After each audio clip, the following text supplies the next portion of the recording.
Hello and welcome to the GW Basketball Insiders podcast. I'm Liam Merku alongside David Korn. And yeah, it's been quite the 48 hours for GW basketball between the men's team losing at American and the women's team losing by 32 at home to George Mason. So let's just hop right into it. David, for those uninitiated, which I don't think there's many, give a little background on what's been happening with GW basketball in last year. The men's team, since we last did a show when we spoke with men's basketball head coach Chris Caputo on the side of a road in the U.S. Virgin Islands, they had a pretty strong Paradise Jam. They went 2-1. They played a really good. They had a bad first half against Kansas State, but had a really good second half. Then won their final two games. I thought their third win against Southern Illinois was really, really impressive. Illinois State, not Southern Illinois State.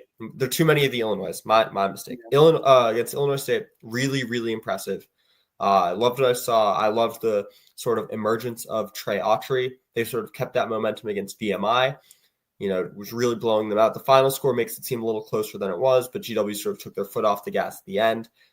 And then GW men's basketball got a reality check yesterday on Wednesday against American. They traveled to Bender Arena up in Tenleytown, and a really weird game.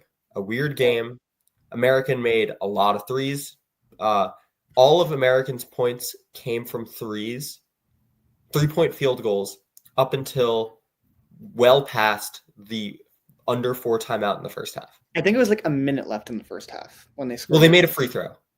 Okay. All right. Well, yeah. And then they had exactly, but it was like, and GW didn't make a single three all game. It was, Darren Buchanan Jr. was missing free throws at a ridiculous rate, especially in the first half. He ended the night 10 for 21 from the stripe. And yeah, GW had ended up we're going to talk about this number a lot today. 14 and a half seconds left in the game. GW was up 3. American had the ball. GW was, I'm going to describe it this way, I think, but we're going to get into the exact language that was used to describe this by Chris Caputo. But GW was not able to foul the American player, and then Colin Smalls hit a 3 to send it to overtime. And ridiculous 3, by the way. Yeah, it was ridiculous. It was a crazy shot. It was a heave. Jacoy was draped over him. He was awesome last night. He was like best player on the floor. He was so good. Yeah. And then AU ran with that momentum in overtime. Matt Rogers was awesome. He had 8 points in overtime, couldn't miss. And American won 81-71. But the big thing I kind of want to start out with the men's team is that this is a question I asked to Chris Caputo after the game is, a lot of similarities right now to last year. GW is winning their bye games, but they're not blowing them out. Undefeated in bye games. They have not lost a bye game. So yeah, they're winning these bye games, but again, they're to use gambling terminology, so they're always sort of teetering on the edge of whether or not they'll cover. So they aren't necessarily helping themselves out a ton in the net, and these wins aren't necessarily as convincing as other A10 teams' wins against the teams they're buying are. You weren't able to get the big win. Last year GW got destroyed. I know there were external factors, let's just say, in the South Carolina game. But you weren't able to even really be competitive with them. You definitely had a shot against a weaker than expected Kansas State team. Couldn't do anything there. And then in their first true road game of the season this year, you really laid an egg. And so I basically was just like, what do you have to say? What's changed? And he went on this sort of long answer about how this team is still a work in progress, about how young they are, how much they still have to learn, and how much they're missing Garrett Johnson. All of these things are true, but I think it was just sort of a real reality check for people who were viewing this hot start as maybe an indication that this team was maybe a bit ahead of schedule. And How many people do you think were? Because almost everyone, even before yesterday, everyone who like paid attention to Atlantic 10 basketball, the caveat was like, well, like I need to see them beat someone. They haven't beat them. Exactly. And this was the opportunity. I think this was a real turning point to like get a convincing win on the road against a regional rival. And this team, Americans, I yeah, think, they're, going to be at the top of the Patriot League. I mean, I think they're, I LaSalle think beat they're them. a team Joe's probably going to that, beat them, but still. exactly. They're a team that is probably going to be a top 4 in the Patriot League. And on the road, I think that was their biggest test outside of Kansas State so far this year. And it will be until conference play. Well, I mean, I don't know. Illinois State was good. Yeah, no, I mean, but this was a true road environment. Like I was really impressed with the American fans. I'd never been to a game at Pender Arena before, Liam. I believe you have. I have not actually. Oh, okay. Well, I was really impressed with the fans there. They had a lot of students. David Aldridge was like the most hyped up. I heard the broadcast showed him a few times, but he was like running up and down in front of his side of the arena, like trying to hype up the fans. Like he was dancing, he was talking, he was like holding court in his little corner over there on the right side of the court. So it was like a really fun atmosphere, and it's like a small gym. So it got loud, and I just think, again, I thought this was a real opportunity to show that this team was something different, and I think they did not show that. Yeah, it's frustrating. It's especially frustrating because they played poorly in the first half on a variety of different ways. They weren't really getting to the free throw line in the first half. Not at all. I think they took 2. Yeah, they took like 4 or 5 3-pointers in the first half, and then continued to not take 3-pointers in the second half. And part of that is because American is really good at running teams off the free throw or the 3-point line. 8th best in the country. They were like 17th coming into the game last night, but like it seemed pretty clear that GW didn't really have many intentions of like shooting a lot of 3-pointers, which, I mean, we were sitting here 2 or 3 weeks ago saying that they're taking too many 3-pointers, that they're forcing 3-pointers. And then it's like, oh, well, now they need to be taking more. So AU's they're good at preventing teams from taking 3-pointers. You just wish that 1 or 2 of those could have. Yeah, because the only 3 GW made were 2 drum goal ones in garbage time of overtime, which again is crazy that there even was a garbage time in the overtime. That's how bad. They allowed 21 points in overtime. Yeah. So 5 minutes. They allowed 60 in the 40 minutes of regulation, and then allowed a third of that in 5 minutes. But the crazy thing is about the 3-point strategy, like you talked about, is it almost worked. Well, yeah, exactly. Well, that's kind of what I was going to say, is that like, despite this poor offensive play, like it was really impressive to see them get back into this game, and their defense, their on-ball defense was really good. In the first half, it was really impressed. They were forcing turnovers. Oh my God, they were getting into so many lanes. Castro and Hutchinson each had 4 steals. Like that's crazy. Christian Jones has the 11th best steal percentage in the country, according to KenPom. He is like, I mean, I don't think he's like a play him 40 minutes. He's not like a play him 40 minutes. No, he's a great defensive change of pace guard. Yeah, exactly. But I was impressed with him last night. I thought he was good. I noticed new hair. He had the braids. I was thinking, it's like, they lost. Does he need to get rid of them now?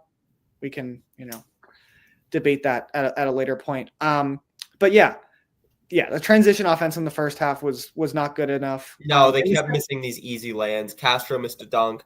They kept I feel like going too slow in transition, trying to make the extra pass sometimes when you really just didn't need to do it. I thought they fixed that a lot in the second half. Jacoy just kind of taking it himself a lot of the times, which worked out a lot better. Yeah, I think there's a certain amount of frustration when a lot of the offensive strategy in the second half was give the ball to literally. I mean, you saw multiple plays where Darren Buchanan got the ball and was like clear out. And it worked. He had 24 points. He could, if he made his free throws, he would have 35 points. Yeah. I mean, we made him at what, a 75% clip this year? Yeah, he was shooting that 75 going in. Yeah.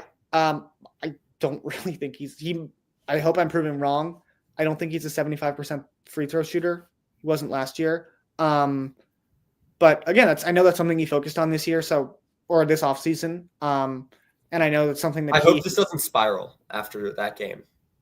Yeah, there were mentions of the Navy game last year, which actually went back and looked at how many free throws he made. It actually wasn't as it was much worse when you thought it was much worse when you were watching it. The Navy game was the stretch game, right?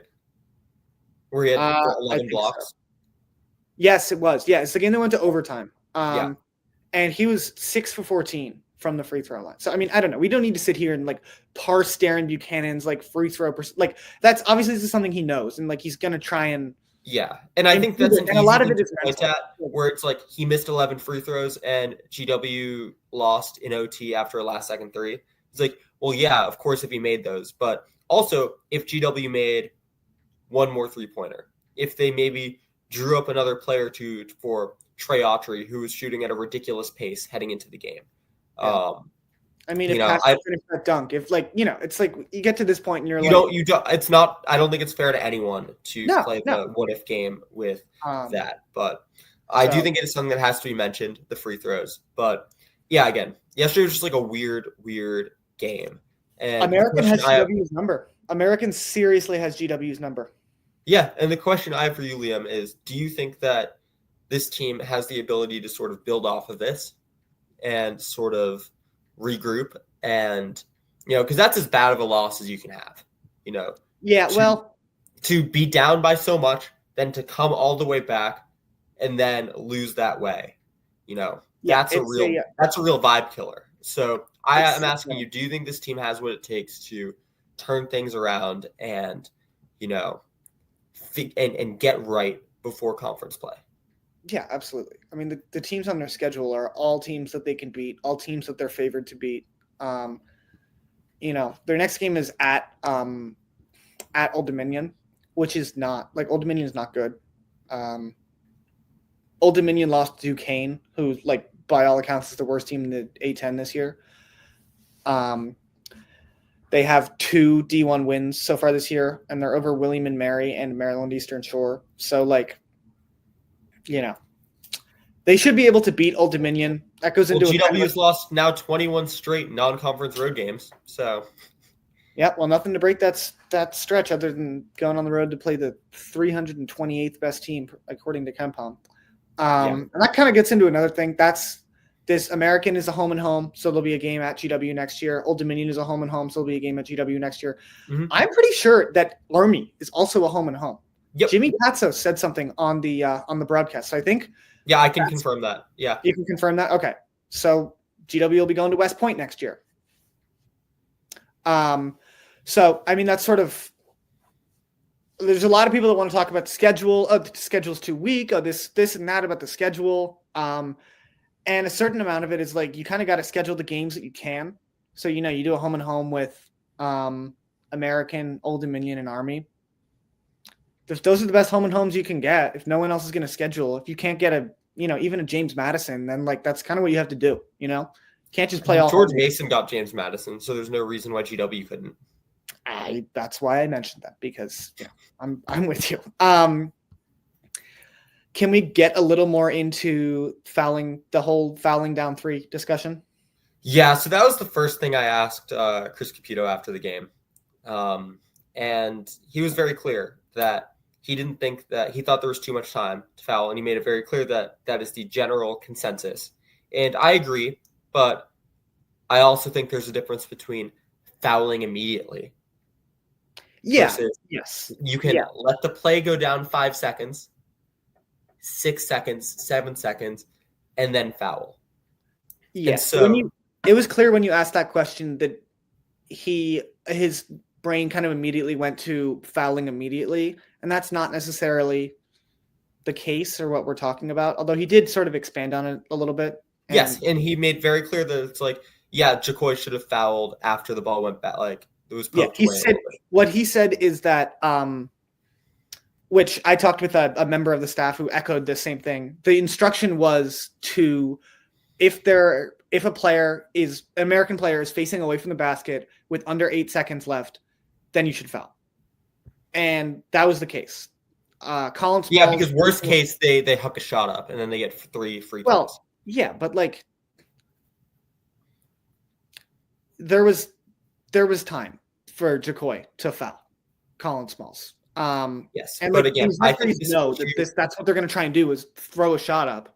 And especially once the ball sort of went into the backcourt, then he should have fouled. There was 4 seconds left. Yeah, even if because we're also going to talk about whether or not we think it was a backcourt, but the big thing is the ball was loose. The back was definitely turned away. That is when you do the foul. And I'm going to go back, and I don't think this is necessarily Jacoy Hutchinson's fault. I mean, I think in an ideal world, he would have known to do that either way, but I think that needs to be communicated better. And again, we weren't in the huddle. We don't know what was said, but it's clear that it was not communicated enough to a point where he did it. So it's not like he was trying to and like missed the foul, or it's like Smalls got away from him. So I do think in the end it's still an issue where, players need to know what to do. Yeah, absolutely. And whether you pin that on the player for not knowing that beforehand or on the coaching staff for not communicating that well enough, either way, it is still a significant issue. I think the blame falls on both the player and the coaching staff. I think it seemed like Jacoy was instructed to foul in the situation that he found himself in, and he didn't. But I think should have been more adamant. I mean, like the counter argument is, well, you don't want to get into like a free throw shooting competition with American, especially after the free throw shooting night that they had. I mean, they made 48% of their shots. And like, yeah, but like if you foul with 5 seconds remaining, which there was an opportunity to do with Colin Smalls back facing to the basket, or even as he's just coming back over half court, you grab his arm and what, he flings up a shot after that. Like, I mean, if that's a shooting foul, then that's on the referees. It's, there was an opportunity to do that. 5 seconds left. They shoot the free throws. I mean, assuming he makes both of them, you then have 5 seconds and there's, free throw shooting, whatever. I mean, like the more and more the clock goes down, the less and less likelihood there is of them doing the thing that they did, which is making a 3-pointer. And like, that's what you want to prevent, is them making a 3-pointer. So, let me just kind of give some insight into my my interaction with a member of the coaching staff who I was talking with after the game. So they were saying, oh, well, should you foul with 14 and a half seconds left? And I said, you shouldn't right away, but once it gets below 10 seconds or so, I would foul, especially once the ball goes into the backcourt. I think they sort of maybe misunderstood a little bit what I said, because they responded, they take it side out, three-quarters court, 2 dribbles, get them in backcourt at 12.5 or so, too early. What we told them is if someone turns their back to you with 8 or under foul, Jacoy should have fouled once he deflected it, but it's hard to make that decision in real time with a loose ball, which is true. And like, I get that it's all because you're trying to go for the ball. Yeah, exactly. And then fouling in the backcourt is super difficult with live dribble risk of the guy raising up and getting 3 shots. As bad as we were shooting foul shots, fouling with more than 8 seconds to go was probably not smart, but we did think of it. And then they described it as Murphy's Law, which, if you're not familiar with Murphy's Law, it's the concept of that everything that could go wrong does go wrong. So that is and I think that's kind of true with yesterday. But again, that's something where it's like they didn't play a perfect game up until that point. They were in that position, and it was a tough one. So continuing on with this, the small shot and whether or not they fouled. I had a really interesting. You had this an interesting interaction on social media with a member of the GW coaching staff. I had an interesting interaction on my post of that play because I was there. I was courtside, so I took a video of it. At about, let me get this exact time right, because I think that also plays into the story. At 11:42 p.m., Keith Ergo, head coach of Fordham, commented on my post and said they must not have thought the dribble was back count, obviously meaning backcourt. He says his take on this was, Jacoy must have thought it was a backcourt violation. And immediately after he posted that and I got that notification that Keith Ergo commented on one of my posts, he deleted it. So he must have. There are a few theories as to why that happened. I think he was probably he thought he was on a burner, and so he probably had a burner, and accidentally did the wrong post, and then just kind of bailed out at the last second. So sorry if I'm blowing up your spot, coach, but yeah, I think that's another really interesting thing where it might have been a backcourt. I'm kind of okay with it not being called because if you look at it, it's like really bang bang hit or miss. And I kind of agree with it. There's no world in which they call that a backcourt. Exactly. And like even if it technically, it was tipped, but like as he was running to grab it, like the foot was like an inch from the line, so it's like the momentum. It's like no, I don't think it's fair to like lose a game or win a game on a call like that. Yeah. So now that you're mentioning it, I'm sitting here watching the replay right now.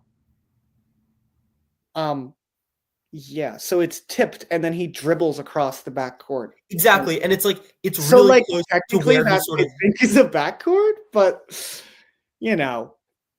are you going to call that? I don't know. It's one of those things where again, it's like, yeah, I'm watching it right here too. You see Smalls get it. It's tipped, and he's like, you don't know where he's gathering the ball, where he gets full control of the ball. Yeah. So it's like it would have been a complete ref show if they had called that. No, like I think there was again whether or not he technically was backcourt or not. I think in something like that, you leave it in the hands of the players to decide the game. Yep, and Colin Smalls decided the game. There you go. Yeah. So I think we have. I'm just gonna sort of like put a bow on this game with the final question for you, Liam.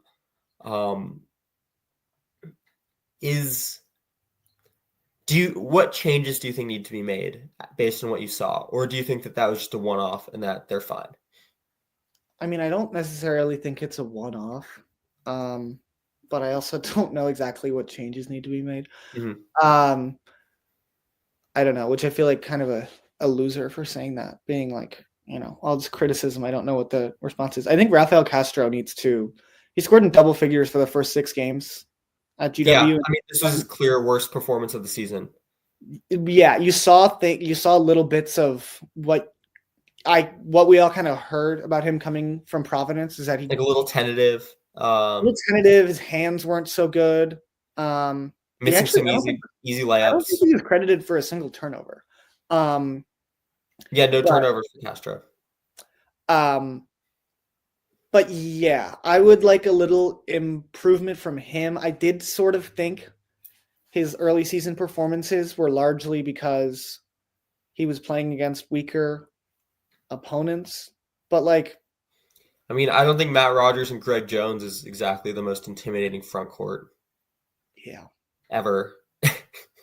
Well, and the other thing with Matt Rogers is didn't GW had a foul to give at the end of the first half.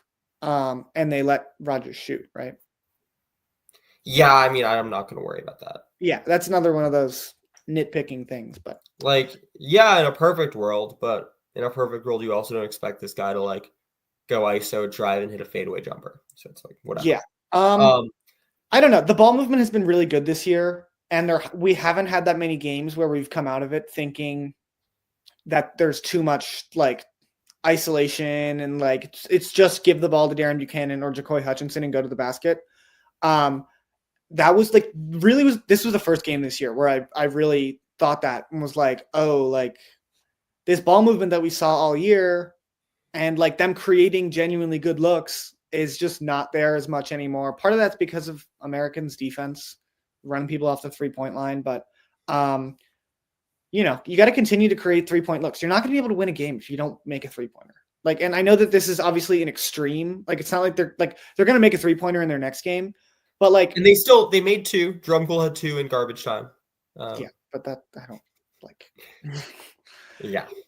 So, yeah. My main kind of takeaway is that GW has not given the rest of the A10 a reason to care about them since 2016. Yep. Like, as much as we want to like huff and puff about like, oh, well, is the schedule this good or is it that good or is it whatever? It's like they're not winning game. I mean, no one's really paying close attention to these non-conference games. It's like they're not consistently winning games in conference. Yeah, it's not. So it's like I was thinking about this interesting conversation I had with someone who responded to my A10 Talk power rankings, where I had GW above St. Bonaventure, and they were like, I think GW's wins are, or St. Bonaventure's wins are like way better. And I was like, in my opinion, they have the same record. I don't think either of their wins have been either of their like schedules have been especially impressive. I think GW's loss against Kansas State was a bit more better than St. Bonaventure's loss to Utah State, and I think that because GW has who has still the Big 12, they suck. Just saying. But anyway, sorry. GW, I still even after yesterday, I still believe is the best player in the conference in Darren Buchanan, and so I had them above St. Bonaventure, and it's one of those things where it's like after that the person was like, oh, like okay, so it's like they looked at GW's schedule, but people just don't care because they haven't given them a reason to care. Whereas St. Bonaventure has won. They have impressed in conference play. They've won games in conference tournaments, which GW still hasn't done past the pillow fight in I don't know how long. Oh, and man. It's been like probably since I was in like early high school. And so it's one of those things where they haven't given people a reason to pay attention to the minutia like we have been paying attention to. So while we may have been more optimistic about some of the other things, in the end, it's like they still lost these games. And I think a big thing, I'm going to answer my own question I asked you for a bit ago, but I think a big thing again is whether or not it was because of Americans' defense or, they thought this was the best way for them to game plan against this. I thought it was a real, the 3-pointers were an issue, but it's not just because they weren't making the 3-pointers. I thought they weren't even really trying to create good looks from 3. And I think with what Trey Autry has shown, I think you needed to have leaned into that a little bit more and really try and found ways to get him open shots, whether that's designing looks for him, have him do pick and pops, whether it's like just doing anything to get him open for 3. Create some 3-pointers for Sean Hansen too. He took one that I thought was a decent look and he missed, but like, I know we've sort of had our gripes about him defensively, but like he's a good 3-point shooter and we should be trying to get him more 3-point shots. Exactly. And so I think GW, again, needs to lean on the players who have shown that they are effective 3-point shooters. And Jacoy's another one. I don't mind him taking these threes either. And so I think because the team is not a great 3-point shooting team, like we know, like we've been told, like we know they're missing Garrett Johnson. I think that makes it even more important for them to design plays around getting the capable shooters that they do have, viable looks. So yeah. I think that would be my big thing is being a lot more intentional about sort of those opportunities. And I know again, it's easy for us to say that on the couch here and on the side, but just against AU, there really was a lack of that. And I think they need to get back to that. And I think they probably will get back to that against teams that aren't as dominant of 3-point defensive groups. But that was my big takeaway and the thing I think that needs to change the most. Because I was sitting with Matt Maderno and we were like, wow, like they really haven't made a 3 yet. Like if they win this, I was hoping they would win and not make a 3-pointer. Once it got like past the under 4. I was wondering whether it would have been like the first game ever where a team won without making a 3 and by giving up 10 plus threes. Yeah. Yeah. But they didn't. So it's a useless stat. Whatever. That's how it goes. So they play Old Dominion next. Let's talk a little bit about Old Dominion. They're not very good. I mentioned that Duquesne beat them earlier this season. Yikes. How did Max Edwards do against them? It's a good question, actually. He has not been good this year. He has, in fact, been bad this year. Yeah. So has really the rest. That's actually Duquesne's only win this year. Wow. Yep. Let's see. Max Edwards, 11 points, 4 for 6 from 2-point range, 1 for 3 from 3-point range, 7 rebounds, 3 assists, 5 turnovers, 1 block, and 2 steals. That's a Max Edwards stat line. That sounds like yeah, exactly. How about this? Can you name the 2 former A10 players on Old Dominion's roster? Oh God. Give me their former schools, and I'll tell you. One went to UMass, and the other went to Dayton. Dayton. Oh. Yeah, Um. Dayton for 3 years, and then he was at Old Dominion last year, and then this is his grad year at Old Dominion. Oh, I couldn't tell you. So the Dayton one is R.J. Blakeney. Oh, I remember him. Yeah. And then the UMass one, he did his freshman year at UMass last year, and then transferred to Old Dominion. Not Jaden Jagay. Not Jalen Curry. He's in the meme. He's the guy of the Frank Martin meme. Oh, what's his name? I know who you mean. Yeah. Robert Davis. Yeah. He's the guy. Is he the best player? I don't know. I haven't been grinding film as much as I should be, but yeah. He's I think he's a starter. Yeah, he's a starter. Gotta be a starter for them. Wow, yeah. There's some old friends. Old friends. And then there's a few other names that I recognize, of course, with a semi-local team. So anyway, should beat Old Dominion, coached by Mike Jones. Who? Mm-hmm. Mike Matha, Jones. right? Who? Yes. I think that might be part of the reason why Capito scheduled this game, because has a relationship with Mike Jones. Mm-hmm. So, I mean, do we have anything else about the men's team, or do we want to briefly touch on? No, I think we talked about this a lot. I mean, I think it'll be really interesting to see how they respond from this. Yeah, you got to win out until conference play. I think a big thing, though, is I think this was a reality check for a lot of people. I think myself included. I was feeling really optimistic about what I'd seen so far. And, Capito put it really well that this team is still a work in progress. And, I think that's a good way to put it. Yeah, American's good. American's the highest rated KenPom team right now. Colgate is 2-7, ranked at 280. So have they played like some gauntlet schedule, or are they just not like a complete gauntlet? They've played a few. Power 5 teams, testing my ability to do anything on KenPom. To be quite honest with you, I'm trying to navigate to find their schedule.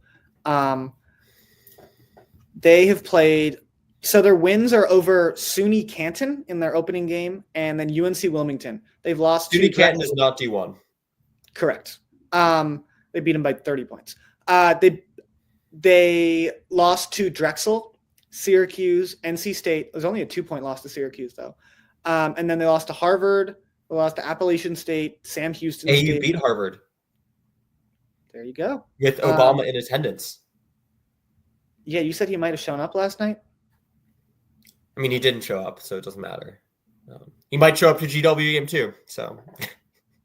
I hope so. That would be crazy. And then they also lost to Cornell. I mean, I think we've said what there is to be said about the men's team. They need to win out. So Liam, I missed the women's game, the A10 opener against George Mason. I was on a flight. I was flying back from my parents in Boston to DC. Not great. Tell me about what you saw. Bad. It was so bad. George Mason is who hired their coach at the same time that GW did, has completely turned around their program. I think they might make the NCAA tournament this year. Yeah, they're approaching at-large bid status. Yeah. They're probably going to get a double bye maybe not probably, but like right now, they're a double bye team in my mind. And they've got some really good players. What's her name? Zahira Walton is really good. She's the one who Carolyn McCombs last year said, we need to get ourselves a Zahira Walton. True. And it just sort of looked like it was pretty evident to me from the jump that GW was overmatched. Mason looked like they were playing a different sport. They were just creating like open looks, and it looked so easy. And GW was just really like sloppy offensively. The only like offensive here, I noted this down on Bluesky. Check me out on Bluesky. Oh, I just got my account. What's your username? It's Liam Omerku. I'll send you my account once we're off air here. Yeah, so, everyone follow me on Bluesky. If you're listening, it's just David Korn, DAVIDKORN. So 3 unforced turnovers in the first 2 minutes. Like 3, like someone cuts to the basket and they throw the ball to where they were standing before, or, something like that. Like not like a forced turnover by George Mason in the first 2 minutes. And then in the first quarter, their points distribution were, they got 3 from an open 3 from Mariana Planes Fortune, who I really thought it was Fortuny with the Y at the end, but that's neither here nor there. And then 4 shots in isolation, basically just like heaving something up at the end of the shot clock, which they had a lot of looks like that, but those were the only 2 shots that went in. And then 2 from the free throw line. So they had 9 turnovers in the first quarter. I don't know how many it was for the game, but like it was just not like Mason was really good. And, they probably would have won this game no matter what. But like the fact that GW lost by 32, they made a little run before halftime. Michaela Andrews was good, but like she kind of, there in the past few years, there have been a lot of a few GW women's basketball players that like it's clear they're very like talented isolation scorers. And like it, especially as you get later into a game like this, where it's like whatever their plan was, it did not work offensively. Well, I mean, especially defensively. There's no way GW women's basketball is going to be able to score like 80 something points and keep up with Mason. But like, I think that there's players that they bring in that are really good isolation scorers that just then become like the go-to person when whatever they're trying to do isn't working. And like, if it was a closer game, then I'm sure Andrews would have been like more closely doubled or whatever. And like, it maybe wouldn't have worked so well, but it's just really frustrating because, yeah, I don't know. So tell me, what do you think about the decision to put Gabby Reynolds on the bench? I don't know. I mean, it worked. The first game they did it, they won. They played well. I know. Yeah. So I don't mind it. I was almost a little surprised when she started the first game. She looked great in that first game. She did look really good in that first game. Because 2 years ago with Nia Robertson, she started 1 game her entire freshman year.